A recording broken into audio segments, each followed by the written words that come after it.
우리의 기쁨을 앉아서 표현할 수 없다. 그러신 분들은 일어서서 찬양하셔도 좋습니다. 불편하시면 앉아서 그대로 하셔도 되고, 나는 이 기쁨의 찬양을 하나님께 바치는 노래잖아요, 그죠? 하나님께 바치는 이 노래를 그냥 앉아서는 하기가 도저히 마음에 내키지 않는다 하면 그 자리에서 일어서시면 됩니다. 자, 한번 일어서서 찬양하실 분은 일어서시면 됩니다. 일어서서 찬양하겠습니다. 앉아서 찬양하기에는 내가 마음을 도저히 주체할 수 없다. 주체할 수 없다. 아멘. 몸이 불편하신 우리 제니 자매나 이런 분들은 그냥 앉아서 해도 괜찮습니다. 근데 건강하신 우리 김영희 권사님 분들은 일어서서 하셔야 됩니다. 예수 안에 있는 나에게 밝고 경계함 없네. 생명의 성령의 법이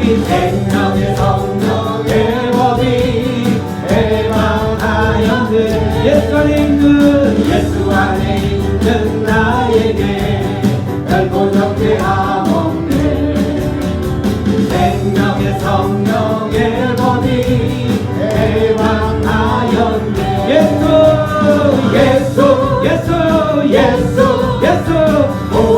오직 예수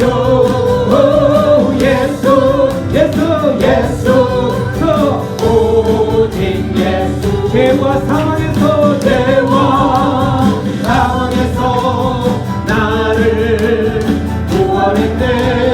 죄와 상황에서 나를 구원했네. 해방되었네. 아멘. 해방되었네. 죄와 사망의 법에서 해방되었네. 죄와 사망의 법에서 예수 안에 있는 나에게 결코 존재함 없네. 생명의 성령의 법이 해방하였네.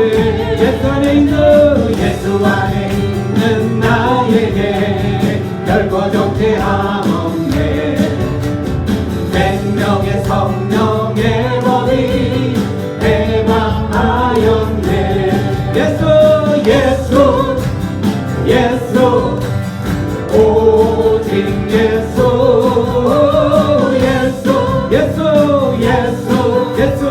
오직 예수. 죄와 사망에서 나를 구원했네. 죄와 사망에서 나를 구원했네. 해방되었네. 죄와 사망의 법에서 해방되었네. 죄와 사망의 법에서 해방되었네. 죄와 사망의 법에서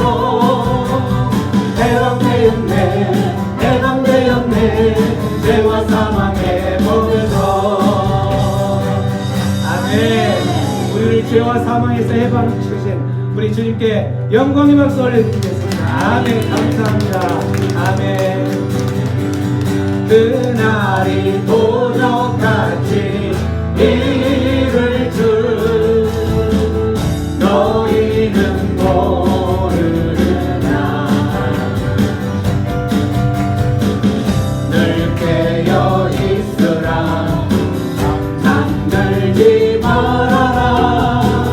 주님과 동행하라. 항상 기뻐라.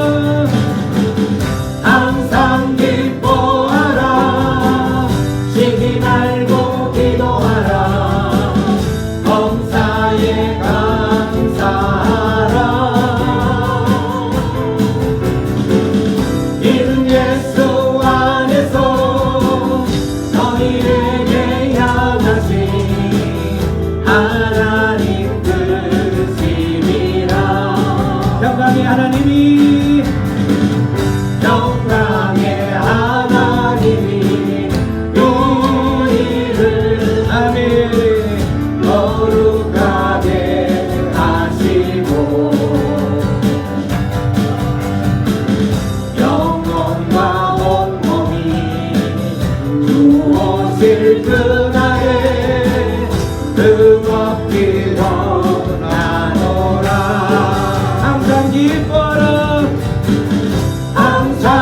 기뻐하라. 쉬지 말고 기도하라. 범사에 감사하라.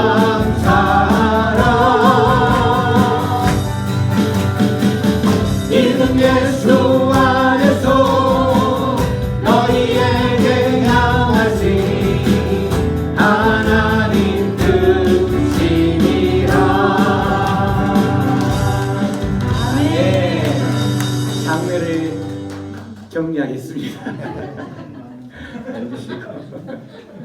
앉으시고 예. 이 모습에 갑자기 문을 열고 들어오신 우리 곽병무 집사님과 김용 집사님, 이게 웬 난리야. 예. 우리가 하나님께 찬양할 때 앉아서 찬양할 수 없어서, 기쁨의 감격에 앉아서 찬양할 수 없어서 우리가 서서 한번 찬양을 해봤습니다. 우리가 다시 한번 찬양할 때에 이곳에 하나님 임재하여 주시기를 소망하면서, 우리가 찬양하고 기도할 때에 하늘의 문이 열리기를 소망하면서 이 찬양 다시 한번 부르겠습니다.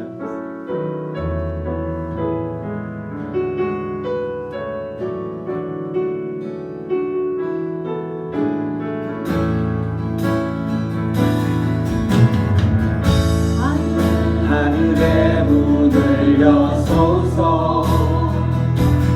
이곳을 주목하소서. 주를 향한 노래가 꺼지지 않으니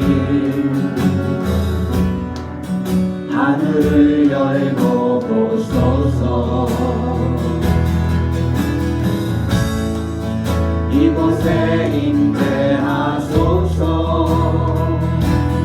주님을 기다립니다.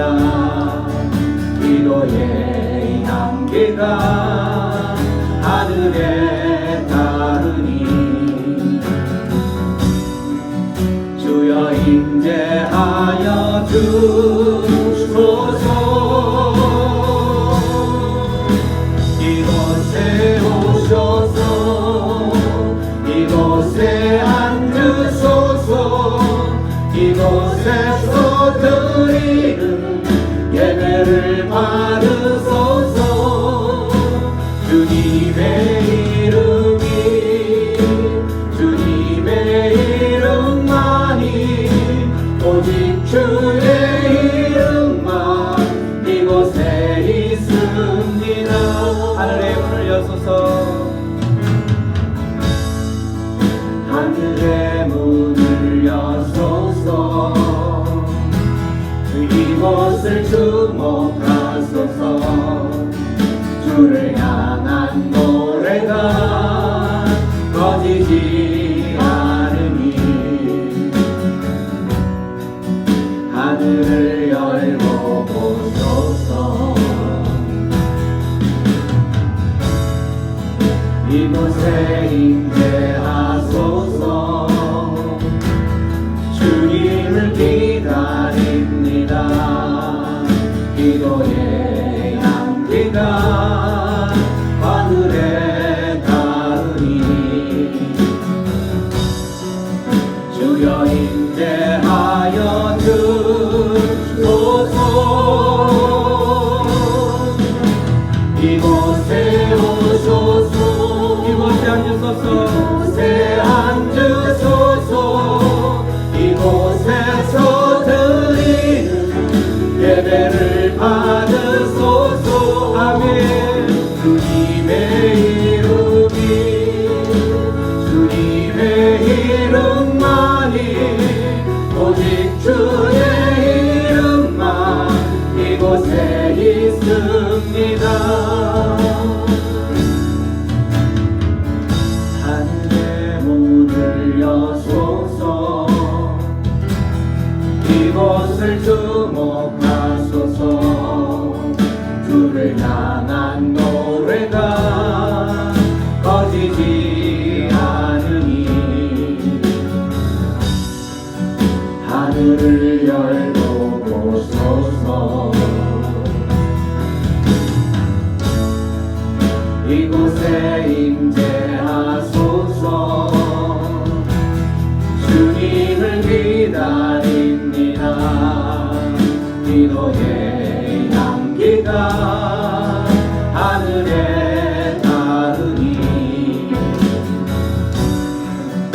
주여 인대하여 주소서.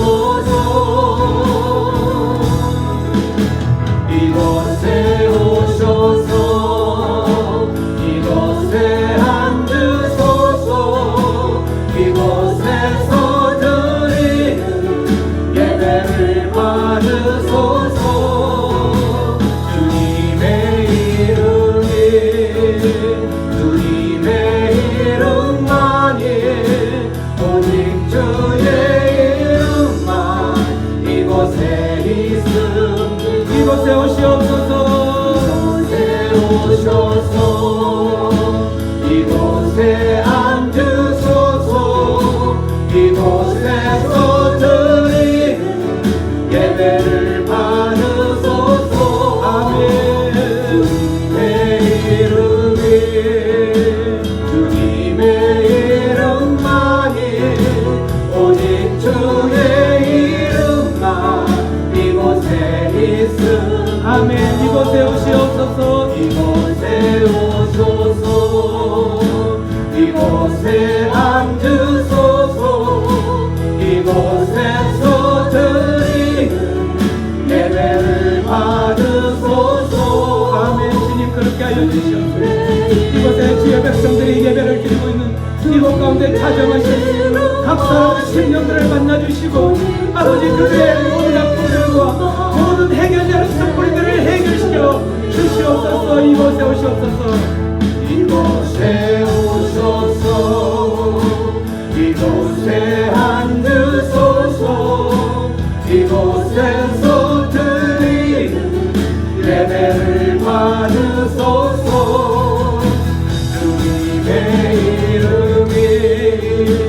주님의 이름만이 오직 주의 이름만 이곳에 있습니다. 주의 나라가 임할 때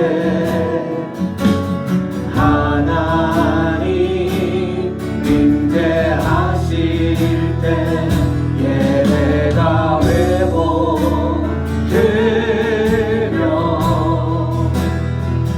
이적은 일어나네. 좀 더 빠르게 하겠습니다. 전능하신 주 영원하신 능력의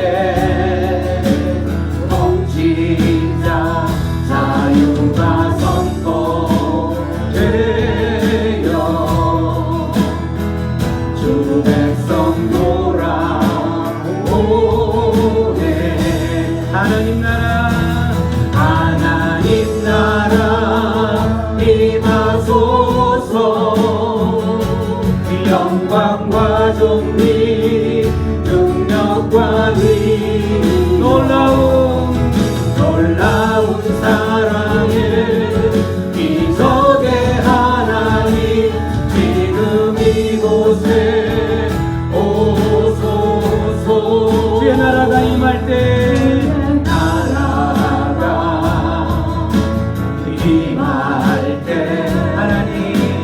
하나님 임재하실 때 예배가 회복되며 아멘. 이적은 일어나네. 전능하신 하나님 전능하신 주 영원하신 능력의 통치자 자유가 선포되어 주 백성 돌아오네.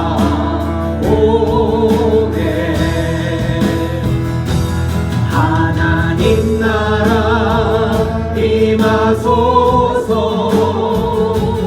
영광과 존귀 능력과 힘 놀라운 사랑의 기적의 하나님 지금 이곳에 오소서. 오소서 하나님 나라 하나님 나라 임하소서 영광과 존귀 능력과 위력 놀라운 사랑의 기적의 하나님 지금 이곳에 오소서 하나님 나라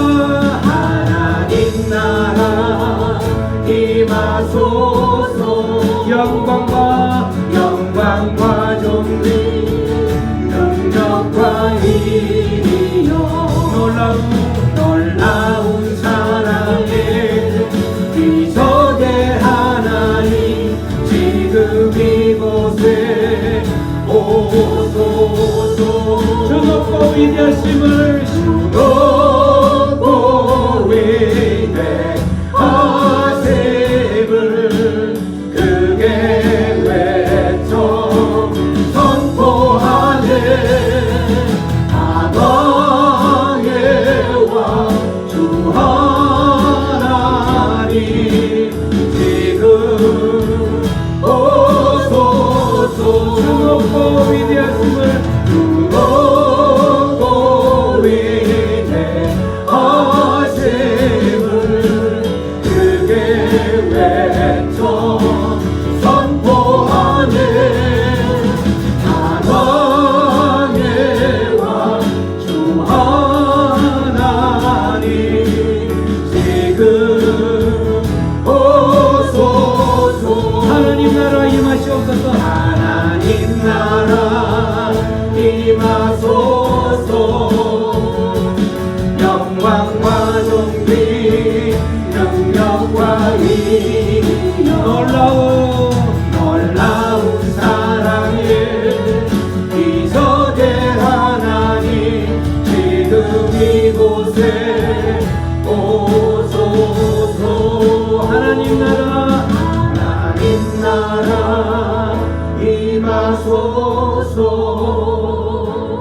영광과 존귀 능력과 위력 놀라운 사랑의 기적의 하나님 지금 이곳에 오소서 우리 시간 기도하며 나가겠습니다. 그렇습니다. 하나님 나라가 임하면 그곳에 예배가 회복되고 그곳에 기적이 일어날 줄을 믿습니다. 하나님의 백성들이 부르짖고 간구할 때에 이곳에 하나님의 나라가 임하게 하여 주시옵소서. 이곳에 하나님 백성들이 하나님을 부르짖는 그 예배가 회복되게 하여 주시옵소서. 이곳에 하나님 임재하실 때에 기적이 일어나는 역사를 맛보게 하여 주시옵소서. 그렇게 하나님 임하실 때에 모든 기적이 일어나고 예배가 회복되는 그러한 경험을 하기를 소원하는 하나님의 백성들이 간구할 때에 주여 이곳에 임하여 주시옵소서. 우리 기도하며 나가겠습니다. 기도합니다.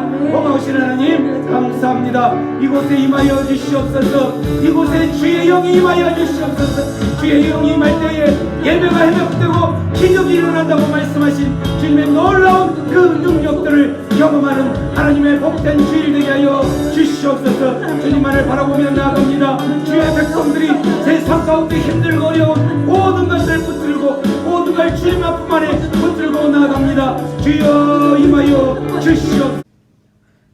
사랑이 충만하신 하나님, 오늘 귀한 주일 예배 드릴 수 있도록 인도하신 하나님께 감사와 찬양을 올려드립니다.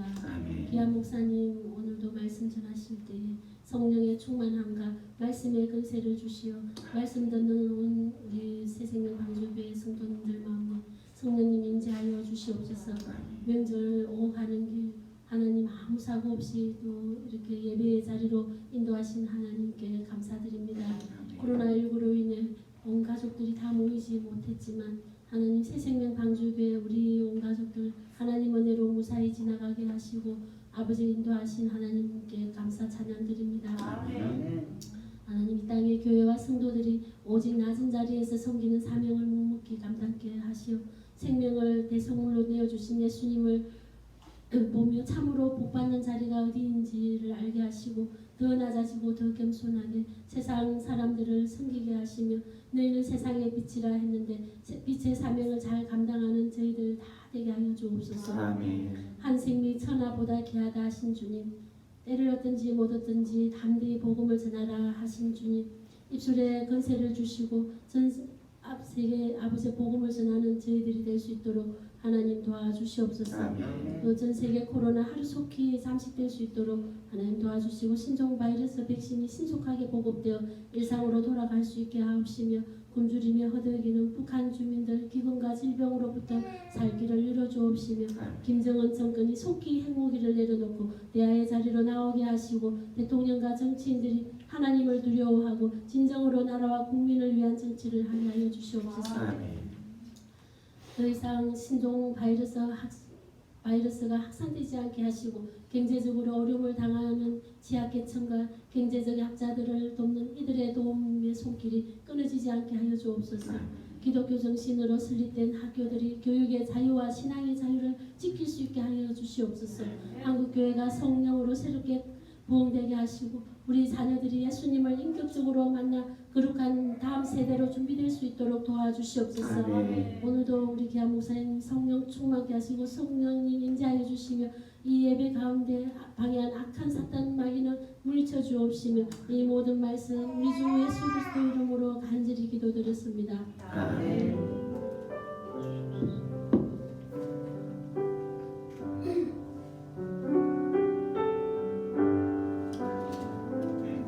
말씀은 마가복음 16장 15절의 말씀으로 통해서 하나님 나라, 여러분 마지막 찬양에 하나님 주의 나라에 대해서 열심히 소리 높여서 찬양을 했었죠.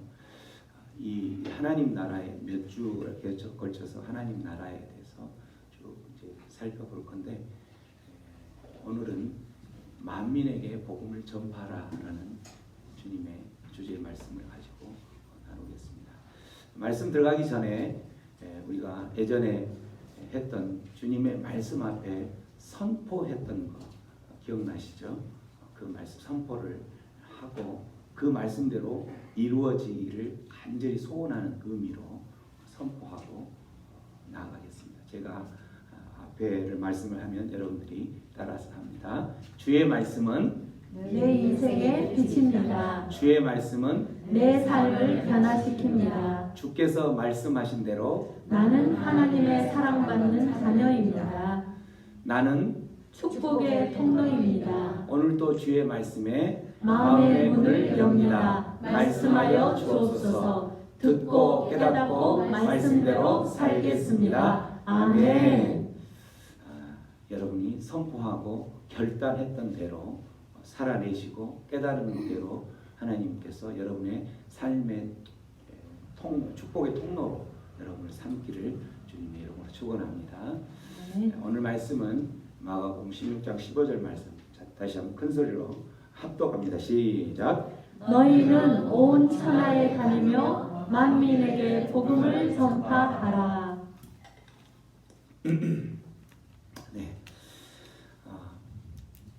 서두에서 말씀드린 것처럼 이제 지금부터 약 몇 주에 걸쳐서 하나님 나라가 우리가 흔하게 쓰는 단어로 말하면 천국이죠. 천국. 그렇게 예전에도 예수 천당, 불신, 지옥 이런 그 두 단어로 이렇게 압축했던 것처럼 천국, 천당 이걸 이제 하나님 나라 이렇게 표현하는 거죠. 그러한 하나님 나라를 다루게 될 텐데 하나님 나라를 나누는 기간이 제가 예상하기는 한 6주 정도에서 7주 예상하는데 그 기간 동안에 저는 확신합니다. 뭘 확신하냐면 여러분들이 지금까지 혹시 만나지 않았던 그 분이 있다면 하나님을 만날 것을 확신합니다. 하나님 만날 거고 또한 이 하나님 나라 다루는 기간 동안에는 여러분의 인생의 터닝 포인트가 될 것을 확신합니다. 하나님을 만났는데 터닝 포인트가 될 수밖에 없죠. 여러분들이 세상 가운데 인생 가운데 살면서 가장 힘들고 어려운 그 모든 것들을 다 해결해 줄 수 있는 그 하나님을 만났는데 여러분의 인생의 터닝 포인트가 될 수밖에 없겠죠. 또 하나는 여러분들이 다시 한번 하나님 나라의 백성, 이게 하나님의 자녀, 또 구원받은 거듭난 자, 이렇게 표현할 수 있겠죠. 하나님 나라 백성으로 다시 한번 새롭게 거듭나는 그러한 시간이 될 줄로 믿습니다. 우리 인생들 저희들이 살아가면은 우리 인생 살아가면서 많은 일들을 하죠. 많은 일들을 하는데 그 일들을 이렇게 요약을 해보면은 인생 살아가는 중에 어떤 사람들은 중요한 일을 하는 사람이 있고 어떤 사람들은 중요한 일 플러스 그 급한 일 이거를 하는 사람이 있는 거예요.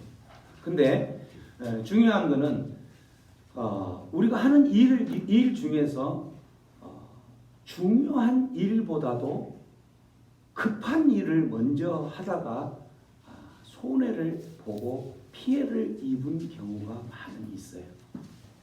여러분 그런 경험 많이 해보셨죠? 내가 해야 될 일 중에 중요한 일이 있고 또 중요하지는 않은데 급한 일이 있어요. 그 급한 일을 먼저 하다가 급하기 때문에 먼저 하다가 손해를 보는 일이 있다라는 거죠. 일본을 우리가 이제 그 작년 코로나가 이제 막 시작됐을 때 2020년도 3월에 일본에서 실제 여러분 다 아시는 것처럼 어떤 일이 벌어졌냐면 일본이 작년에 그 무엇을 개최하려고 계속 그렇게 하다가 결국 못했죠. 올림픽을 개최하려고 했죠. 2020년 3월이면 이제 전 팬데믹으로 전 세계가 코로나로 이렇게 퍼져가고 있는 시기에 일본에 있어서는 일본이 중요하다고 그들이 급하게 생각한 일은 뭐였냐면 올림픽 개최하는 거였어요. 그래서 그들은 올림픽 개최를 어떻게 하면 성공할 수 있을까 이런 생각을 하고 급한 나머지 어디에 그 몰두를 했냐면 올림픽을 어떻게 하면 치를 수 있을까 이 홍보에 모든 그 매스컴을 통해서 다 이렇게 집중을 했다라는 거죠. 그래서 그들은 지금 우리나라는 이 전 세계가 팬데믹으로 됐지만 우리나라는 코로나 별로 없다라고 이야기하면서 결국은 뭘로 코로나가 없다라고 그들이 데이터를 이야기했냐면 코로나 검사를 하지 않았던 거예요. 코로나 검사를 하지 않았어요. 그러니까 코로나 검사를 안 하니까 어떻게 돼요? 환자들이 감염된 환자들이 적으니까 우리 자기는 일본은 올림픽을 개최할 수 있다 이렇게 이야기를 했던 거죠. 그래서 결국은 어떻게 됐어요? 그렇게 됐을 때 코로나 검사 안 하고 코로나 검사해서 예방을 하고 차단을 하고 뭐 이렇게 해야 되는데 그렇게 검사를 안 하니까 결국은 전체적으로 다 확산되는데 엄청난 확산이 우리나라가 그때 이제 뭐 대구 한참 터져서 이렇게 뭐 400명, 500명 이렇게 됐을 때 일본은 10단위 수로 이렇게 몇 명 그리고 그 배 크루즈 그 안에서만 계속 발견되는 형태만 보고를 했던 거죠. 그렇게 해서 결국은 그 일본이라는 나라가 어떻게 됐어요? 결국은 그 코로나를 이제 확산을 막지도 못할 뿐만 아니라 그 올림픽까지도 결국은 연기가 돼서 국가적으로 엄청난 손실을 입었던 거 여러분 다 아시죠? 일본이 만일에 여기서 정말 여기에서 중요한 일은 코로나를 우리나라는 그때 정말 벌벌 떨면서 이렇게 K 방역 앞세우면서 이렇게 모든 것을 차단하려고 노력했던 것처럼 일본도 만약 그렇게 했다면 그렇게 많이 확산이 되지는 않았겠죠. 지금도 엄청 많이 확산되는데 확산이 되지 않을 뿐더러 올림픽을 어차피 못했을 건데 그 못했던 것이 자기 나라의 어떤 실수로 못한 것이 아니라 팬데믹으로 전 세계가 힘들었기 때문에 못한 거죠. 이거를 이제 어떤 그 손실이나 이런 부분으로 이렇게 전환되지 않을 텐데 어쨌든 일본이라는 나라는 중요한 일이 그 자기들이 올림픽 개최하는 것보다도 코로나를 막는 그 중요한 일이 우선순위에서 밀렸던 거예요. 그래서 결국은 우리들이 세상 살아가면서 해야 할 일들 중에는 어떤 게 있냐면 반드시 우선순위가 있다는 우선순위. 모든 일에는 우선순위. 왜냐하면 그 시기를 놓치면 모든 것의 어떤 그 중요한 일에는 뭐가 있어요? 골든 타임이라는 게 있죠. 그 시기를 놓치면 때를 놓치면은 다시 원상 복귀하려고 할 때 그 기회를 놓치기 때문에 할 수가 없는 거예요. 그래서 모든 일에는 그 우선순위가 있는 것인데 그거를 놓치며 살아가는 사람들이 많이 있다라는 거죠. 우리가 이제 한 예화를 하나 이제 제가 소개를 할 텐데 유럽에서 남미 쪽으로 이렇게 여행을 하고 있는 한 큰 배, 옛날 그 타이타닉보다는 적지만 그런 배를 타고 가다가 결국은 그 풍랑을 만나서 무인도에 또 똑같이 도착을 하게 되죠.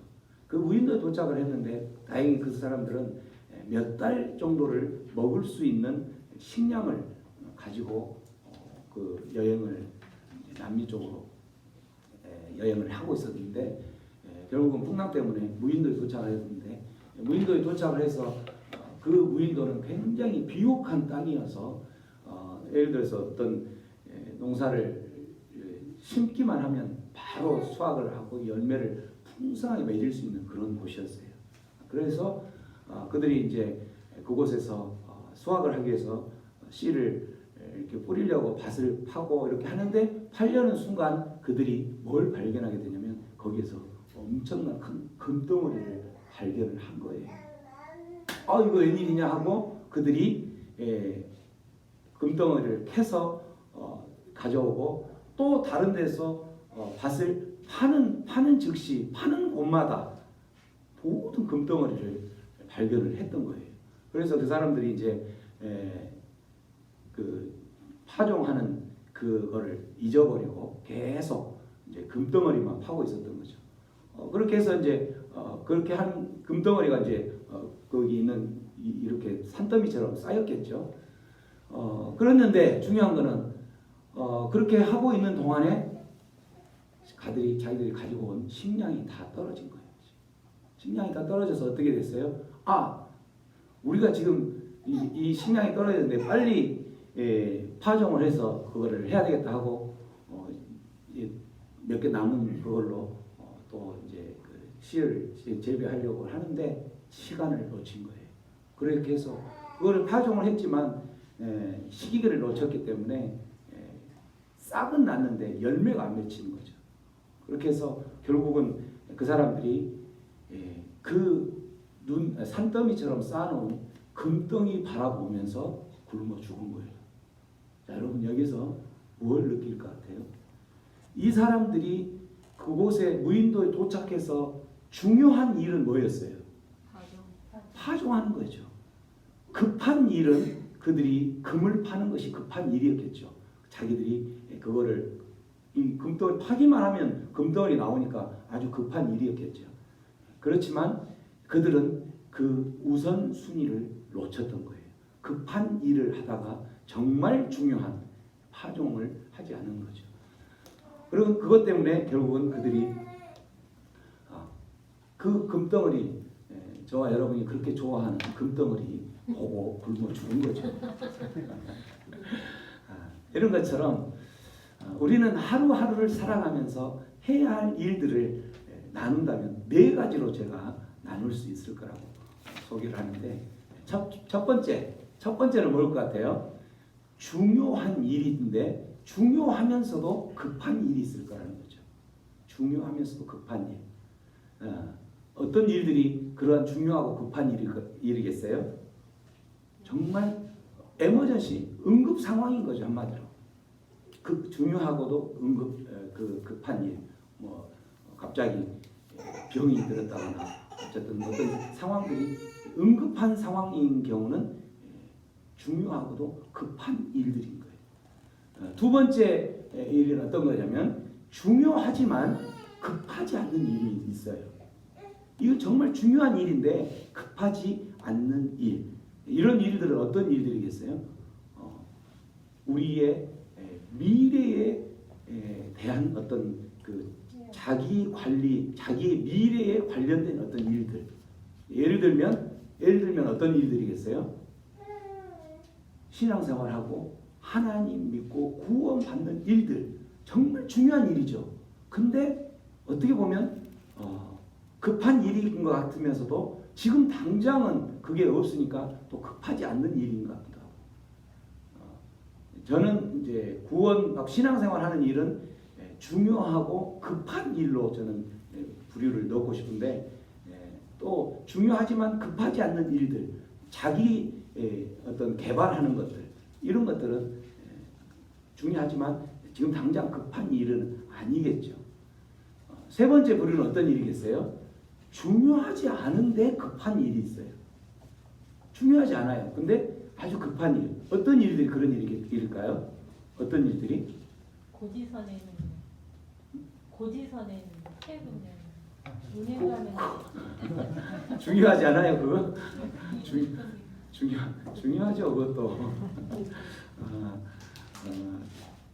어떤 우리가 인간관계 살아가면서 서로 이렇게 이제 서로 어떤 약속들도 하고 어떤 요구도 하고 뭐 이렇게 하는데 노후를 하지 못해. 그래서 맺어진 약속. 그러니까 그 노후를 하지 못해서 맺어진 약속을 했기 때문에 어쩔 수 없이 해야 되죠. 그러니까 중요하지는 않지만 어쩔 수 없이 해야 되니까 급한 일인 거예요. 이런 일들 어떻게 보면 잡일이죠. 잡일. 대부분 어떤 잡일, 허드렛 일들 이런 일들은 중요하지 않는데 괜히 중요하지 급한 일들이 있는 거죠. 마지막은 중요하지도 않으면서 급하지도 않는 일. 이건 어떤 일들일까요? 이건 쓸데없는 일들. 네, 쓸데없는 일들. 그냥 멍 때리면서 TV 본다거나 또 뭐 어떤 취미생활도 어떻게 보면 중요하기도 하지만 또 어떤 면에서는 너무 그 중독이 될 정도가 되면 그건 사실은 중요하지 않으면서 또 급하지 않는 일들이 되는 거죠. 우리가 뭐 인터넷 검색한다거나 뭐 이런 것들은 사실은 중요하지도 급하지도 않는 어떤 일들이 이런 것들은 사실은 피해야 되는 거죠. 이제 우리가 TV를 틀거나 아니면 나이 드신 분들 이제 저희 아버님도 지금 이제 소천하셨지만 아버님이나 저희 할머니들 이렇게 이제 보면은 라디오나 이런 거를 크게 틀어놔요.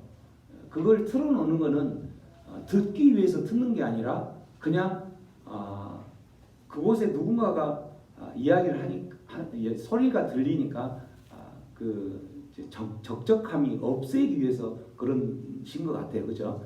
그런 것들. 근데 그런 것들을 저도 가끔씩 이제 하고 있더라고 보니까 예를 들면 뉴스를 이제 뭐 YTN이나 23번 연합뉴스나 이런 것을 틀어놔요. 틀어놓고 이렇게 있으면서 그 소리를 듣지 않아요. 듣지 않는데 그건 틀어져 있어요. 그런데 그렇게 이제 한참 전에 예를 들어서 30분이 지나면은 그 뉴스가 반복되고 있는 거 여러분 알고 계시죠? 했던 내용을 계속 하고 있는 거예요. 근데도 계속 틀어놓고 있다라는 거죠. 이런 거는 정말 중요하지도 급하지도 않은 일들인 거예요. 이런 것은 사실은 피해야 되는 거죠. 그래서 이번에 저희가 이제 이사를 했는데 이사를 하면서 그런 시간들을 없애기 위해서 거실에 TV를 없앴습니다. 드디어 TV를 없애고 거실에 긴 탁자만 놨는데 어쨌든 우리가 이제 살아가면서 이렇게 급하지도 않는 어떤 일들뿐만 아니라 중요하지도 않는 일들의 시간들을 소요되는 것을 제일 싫어하는데 하나님께서는 오늘 우리에게 어떤 일들을 이제 우선순위에서 하기를 원하시냐면 중요하고 급한 일들 또한 중요하지만 급하지 않는 일들 이 두 가지 일에 대해서는 우리가 우선순위를 놓고 해야 되지 않느냐라고 이야기를 하고 있는 거예요. 성경에도 보면 하나님 말씀 성경에도 보면은 우선순위를 두어야 될 정말 중요하고 급하게 해야 될 일에 대해서 예수님도 말씀하시고 사도 바울도 말씀하시고 또 많은 제자들이 말씀하시고 성경의 많은 기자들도 그렇게 이야기를 하고 있죠. 자, 예수님께서 우리에게 가르치고 명령하신 중요하고 급한 일이 뭘까? 중요하고 급한 일이 뭘까? 오늘은 제가 여러 가지 많은 것이 있지만 오늘의 제가 뭐로 주제를 잡았죠? 오늘 주제 하나님 나라 만민에게 복음을 전파. 만민에게 복음을 전파하라라는 이 명령이 예수님께서 우리에게 가르치신 중요하면서도 급한 그러한 사명이겠구나. 이 말씀을 나누고 싶습니다. 왜 예수님께서는 온 천하의 만민에게 복음을 전파하는 것이 중요한 일이고 또 지금 당장 해야 될 급한 일이다라고 말씀하셨을까? 그 말씀하신 이유가 있겠죠. 자, 마태복음 24장 말씀 보면 그 이유가 있어요. 한번 큰 소리로 한번 읽어봅니다. 시작. 이 천국 복음이 모든 민족에게 전원되기 위하여 온 세상에 전파되니 그제야 끝이 오리라. 온 세상에 천국 복음 만민에게 복음을 전파하라 했을 때의 그 복음은 무슨 복음이냐면 천국 복음, 하나님 나라 복음인 거예요. 천국 복음을 전파할 때에 이 모든 민족에게 그게 전파가 될 때에 뭐가 온다고 그랬어요? 끝이 온다. 우리가 흔히 말하는 세상 종말이 온다라는 거예요. 끝이 온다. 그렇기 때문에 이 만민에게 전파되어지는 모든 민족에게 전파되어졌을 때에 세상 끝 종말이 온다. 이 말은 예수님이 이 땅에 다시 오신다라는 거예요. 예수님이 오시는 그때가 세상 종말이 오는 때인데 그 예수님이 언제 오신다고 되어 있어요? 언제? 온 세상이 복음이 전해지는 그때에 오는 것이기 때문에 우리는 그 일은 정말 중요한 일이기 때문에 이 일을 해야 되는 거예요. 또한 급하게 해야 되는데 그 급하게 해야 되는 이유가 뭐냐면 우리가 예수님이 이 땅에 오실 때가 오시는 날이 지금 우리가 데이터상으로 이렇게 다 전했으니까 이제 오시겠지 이게 아니라 이미 다 전해졌을지도 모른다라는 거죠. 근데 그 전해졌지만 예수님이 오시는 그때는 우리가 찬양했던 것처럼 도적과 같이 오시는 거예요. 도적과 같이. 그때를 아무도 몰라요. 사실은. 언제 다 전해졌을지 어쩔지 이거를 모르는 거죠. 그래서 도적과 같이 밤에 도적이 나 오늘 너희 집 털러 갈 거야 라고 예고하고 오는 도적 없죠. 그죠? 그는 예수님이 이 땅에 오시는 우리 주님이 이 땅에 오시는 그때도 마찬가지라는 거예요. 도적과 같이 오시기 때문에 우리들이 해야 될 것은 뭐냐면 예수님께서 명령하신 그 천국 복음을 온 천하 만민에게 전하는데 시간이 어느 때 내가 어디에 있든지 그 복음을 전하는 것, 그 전하는 것이 바로 예수님 오시는 것을 준비하는 삶이 되는 거예요.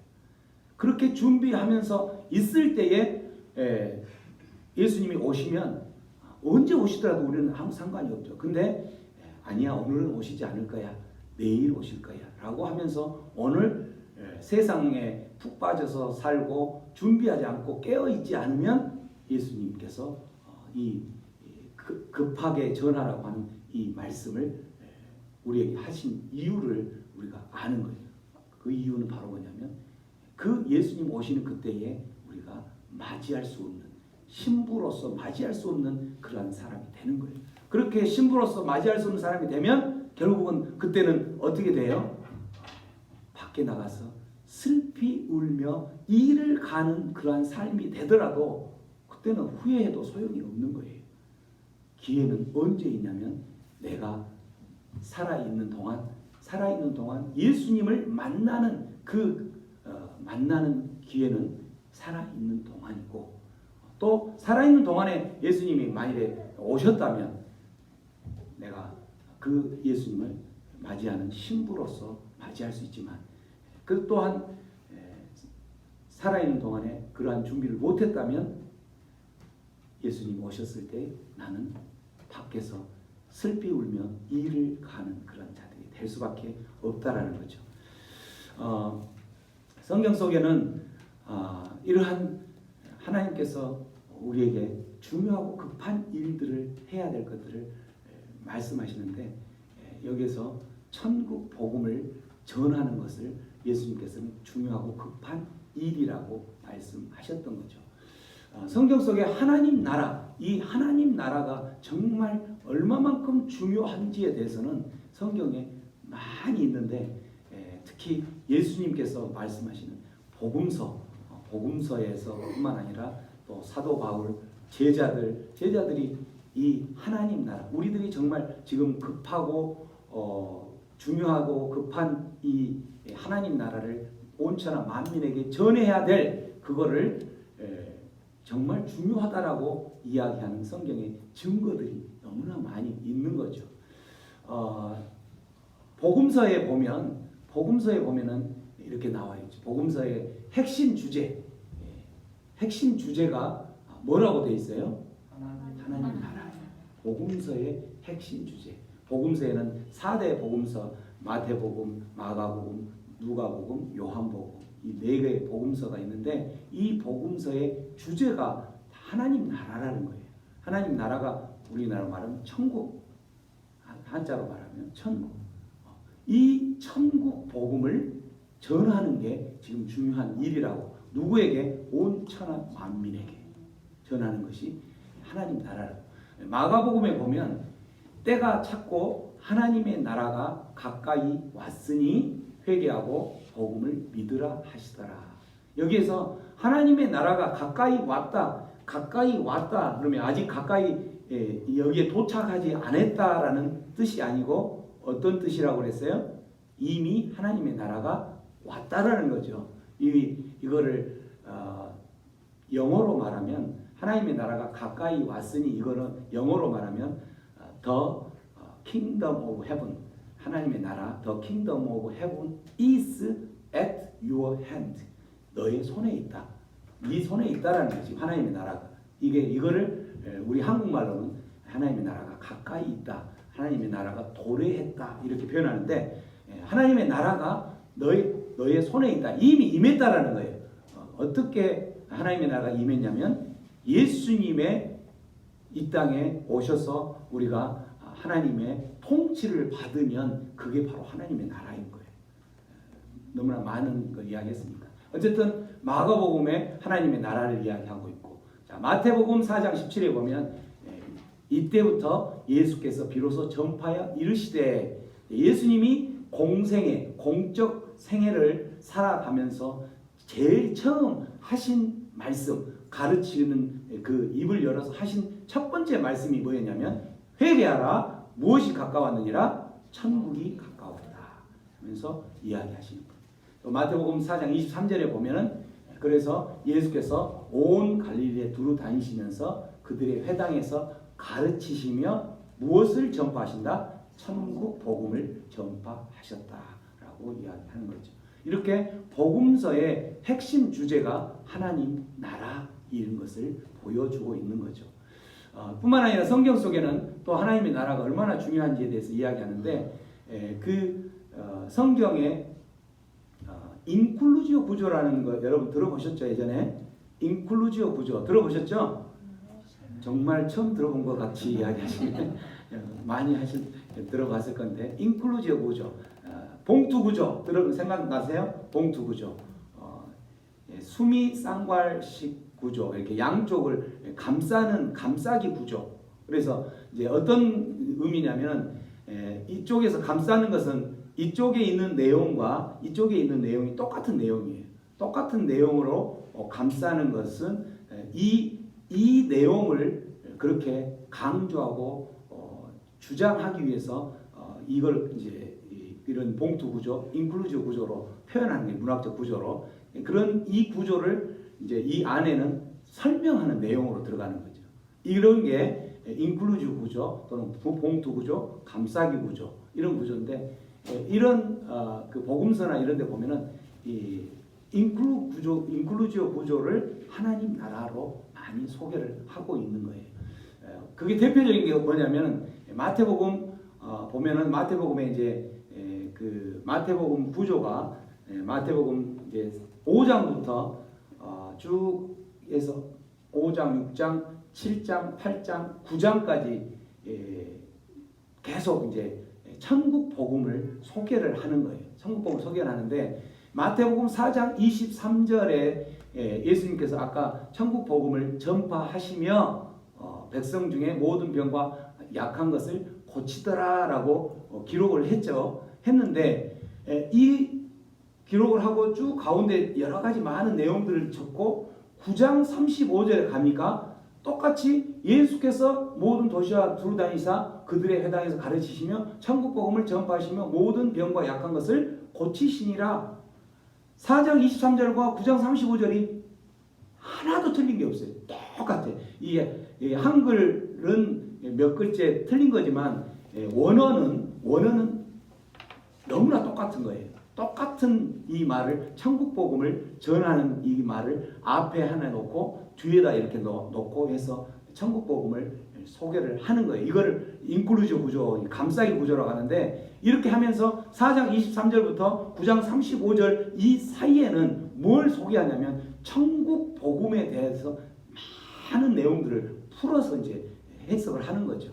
이런 구조로 이야기하는 게 인클루지브 구조에서 하나님 나라를 강조하기 위해서 그만큼 하나님 나라를 강조하고 있는 거예요. 자, 인클루지브 구조를 5장 처음 시작에 이제 어떤 내용이냐면 여러분 잘 아는 팔복이라는 내용을 들어본 적 있죠. 그 처음 신앙생활 하신 분들은 팔복이라는 내용을 안 들어봤겠지만 이제 팔복이라는 그 내용이 있는데 팔복이 있어요. 8가지 복을 받는 그 내용을 나오는 건데 그 첫 번째 복이 심령이 가난한 자는 복이 있다 이렇게 하면서 왜 복이 있냐면 천국이 저희 것이기 때문에 이러면서 천국을 이야기했죠. 그리고 마지막 8번째는 5장 10절에 나온 건데 의를 위하여 박해를 받는 자는 복이 있다. 왜 복이 있냐? 천국이 그들의 것이기 때문에 이렇게 하면서 팔복의 처음 시작도 천국을 소개하면서 마지막 8번째도 천국으로 소개를 하면서 그 가운데에도 계속 천국에 대해서 이야기하는 거예요. 그래서 팔복의 핵심 메시지는 뭐냐면 하나님 나라를 소개를 하는 거예요. 근데 이거를 이제 이 성경을 잘 해석을 못하는 분들은 어떻게 이거를 이제 설교를 하고 말씀을 가르치냐면 너희들이 천국을 소유하려면 심령이 가난한 심령이 되어야 한다라고 이야기를 하는 거예요. 이렇게 하면 여러분들 안에 천국을 소유할 수 있는 사람은 아무도 없어요. 왜? 심령이 가난할 수 있기 때문에 없기 때문에 여러분 심령이 가난해질 수가 없어요. 저와 여러분은 심령이 가난해질 수 있는 사람이 아닌 거예요. 이거는 어떤 그 도덕적인 부분을 이야기하는 게 아니에요. 이 팔복의 내용은 하나님 나라를 그래서 심령이 가난한 자는 복이 있나니 천국이 저희 것이다. 이 말은 어떤 말이냐면 하나님의 백성은 심령이 가난한 삶을 산다라는 거예요. 하나님의 나라를 이루며 하나님의 백성된 사람은 심령이 가난한 삶을 산다.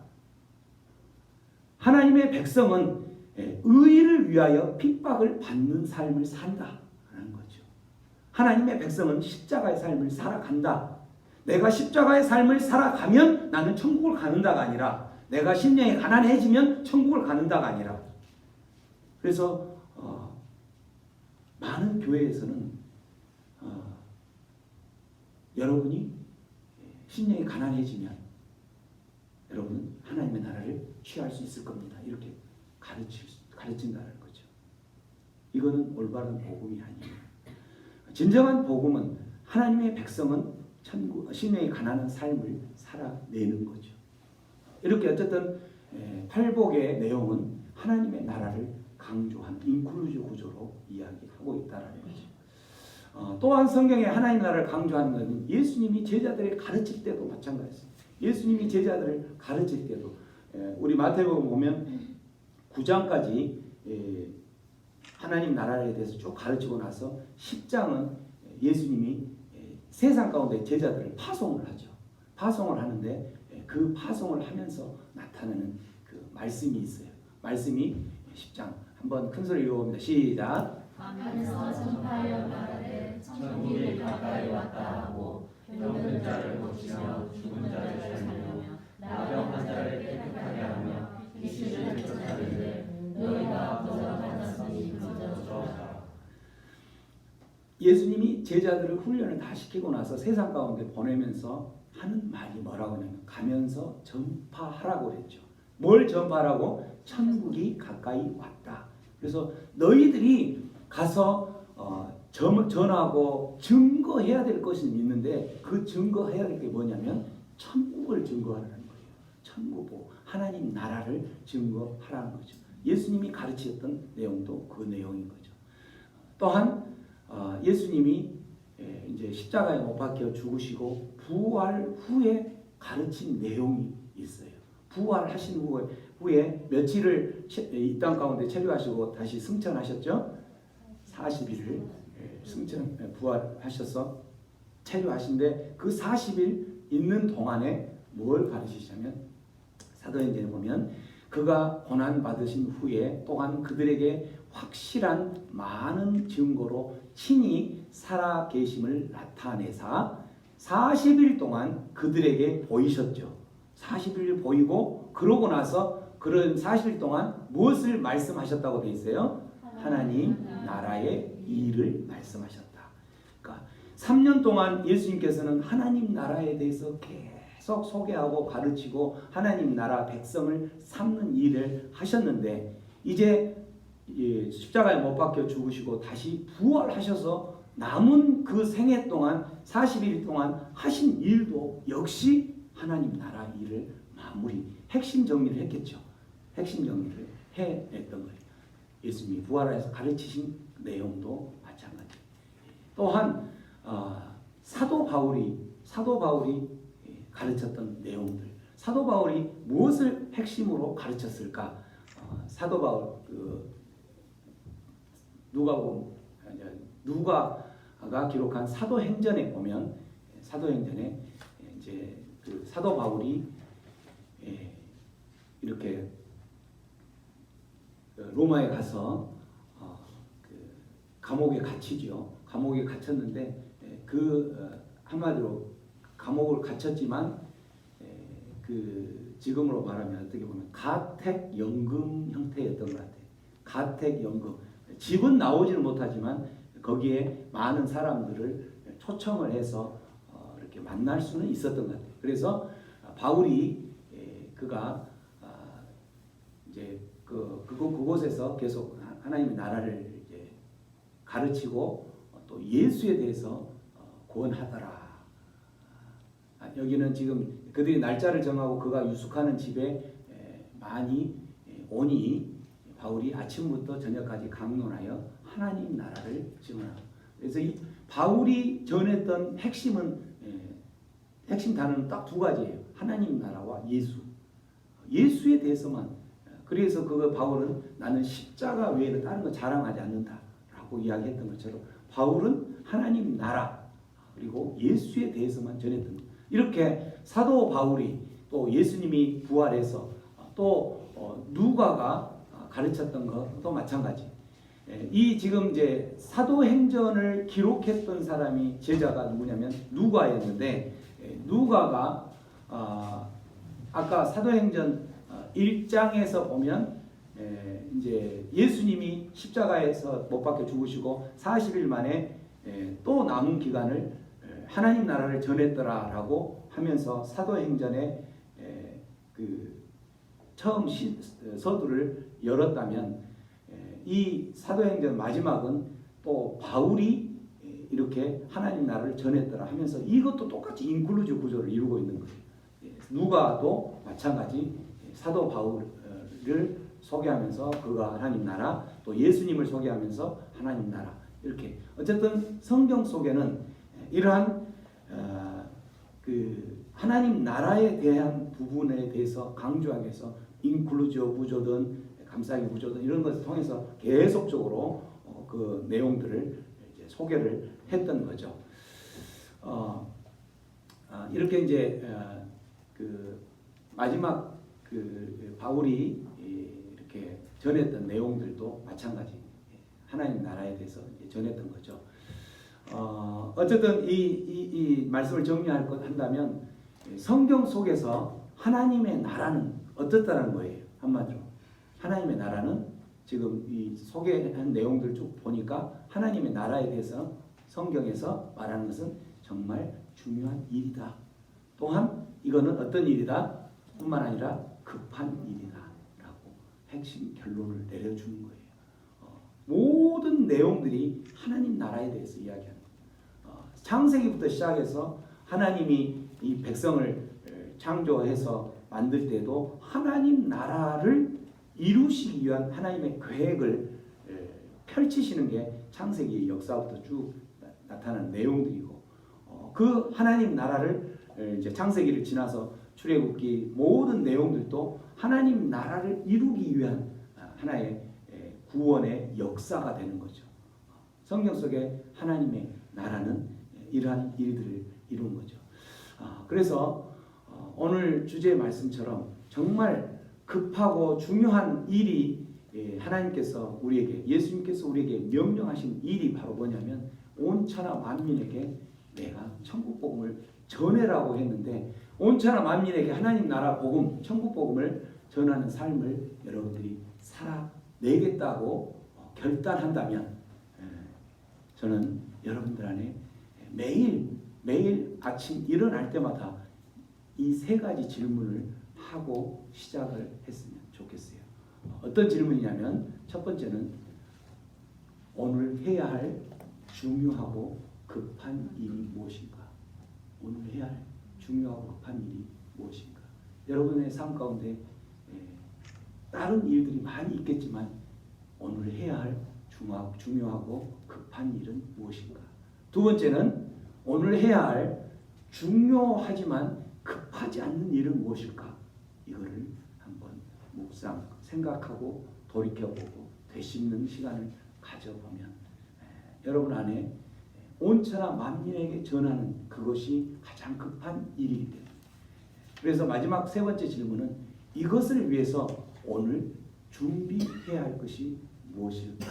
라고 질문한다면 여러분의 삶 가운데에 온천하 만민에게 복음을 천국 복음을 전하며 살아내는 그러한 삶을 사는 자가 결국은 복된 자이고 하나님께서 말씀하시는 그러한 하나님의 자녀의 삶을 살아내는 복된 자라는 것을 기억한다면 우리들이 무엇을 해야 되고 오늘 내가 무엇을 중요하고 급하게 해야 될 일인 것인지 경험하고 결단하는 그러한 하나님의 백성이 될 줄로 믿습니다.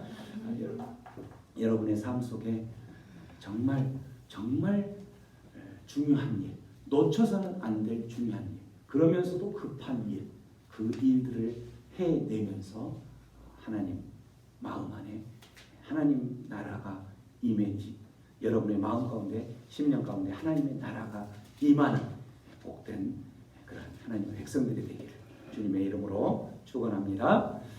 네. 예. 제가 온천한 만민에게 복음을 전하라고 여러분에게 미션을 줬는데 제가 어떻게 전할까 이제 그런 고민하는 분들이 있을까봐 제가 좀 소개를 해주려고. 여러분 이제 제가 이 설교를 준비를 하고 이렇게 말씀을 전했는데 어떻게 적용을 할까?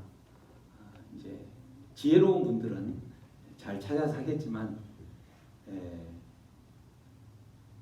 잘 떠오르지 않는 분들은 어떻게 설명을 해주면 좋을까 하고 있는데 오늘 아침에 우리 하나님께서 저에게 그 방법을 보내오셨어요.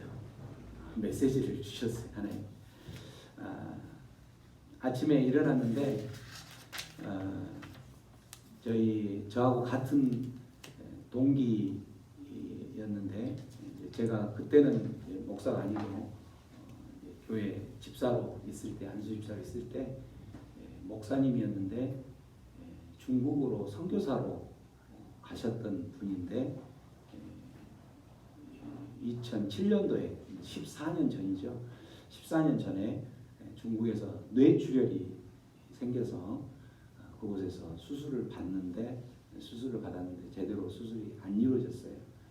결국은 이제 출혈 부위를 못 잡고 그 출혈 부위에 중국에서 신경과 수술하면서 클립을 지혈시키려고 클립을 딱 물어놓고 다음 날 또 수술을 계속 하려고 열었는데 그 클립 열어놓은 묶은 자리가 한마디로 우리 뇌를 이렇게 나눈다면 한쪽 뇌하고 반대쪽 뇌에 있는데 반대쪽 한쪽 이쪽에 있는 그 부위로 가는 중간 부위를 클립을 아마 했던 것 같아요. 그래서 그 다음 날 열어봤을 때 이쪽이 뇌가 전체가 다 괴사가 와버린 거죠. 그래서 이제 식물인간이 돼가지고 결국은 소천하셨죠. 돌아가셔서 이제 그랬는데 그 중국에서 그렇게 사역을 하다가 이제 그 사모님도 같이 선교사로 있었는데 그 사모님이 선교 사역을 접을 줄 알았는데 계속 사역을 하셨어요. 중국에서. 근데 그 선교 사역 하시면서 아들하고 딸이 있는데 아들은 미국으로 이제 선교사 학교 뭐 이런 식으로 해가지고 대학을 보냈고 딸도 독일에서 공부하다가 아마 미국으로 같이 합류한 걸로 알고 있는데 그 아들이 어제 수술 지금 십자인대 무릎 십자인대가 파열돼가지고 수술을 받고 한국에 나와서 수술을 했다고 그러더라고요. 그래서 사진 한번 좀 보내주라 했더니 이렇게 부산의 해동병원에서